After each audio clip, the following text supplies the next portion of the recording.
લોકોને છે ને સુરત અમદાવાદનું ટ્રાફિક છે ને બહુ વધારે લાગે, અને આ તમને બતાવું કે દુબઈમાં કેવડો લાંબુ ટ્રાફિક થાય. આ જો અમારી હોટલ અને એમાંથી આ જો આ દેખાતું આ ટ્રાફિક. જો હવે આ તમને લાઈન દેખાય કે કેટલી લાંબી છે. સેમ તમે જો નીચે જુઓ ત્યાંય સેમ છે. આ જો કેવડી લાંબી છે. ને સેમ હવે આ આગળ બીજું આગળની ટ્રાફિક બતાવું. દુબઈ મોલ સાઈડનું છે. તમે જો ટ્રાફિક દેખાય કેવડી ટ્રાફિક છે. આ મેન એરિયા છે દુબઈ ડાઉનટાઉન કહેવાય ત્યાં છે. ત્યાં ઓબ્વિયસલી આ સાંજના ટાઈમે ને મોર્નિંગના ટાઈમે ટ્રાફિક હોય જ. ને આપણા લોકોને આપણે અહીંયા ખાલી સિગ્નલ આવે ને 20 સેકન્ડનું 50 સેકન્ડનું, એમાં આપણે એમ લાગે કે ટ્રાફિક કેવડું છે.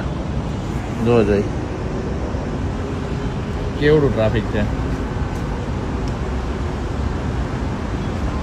આગળ દેખાય લાલ લાલ લાઈટો બધી.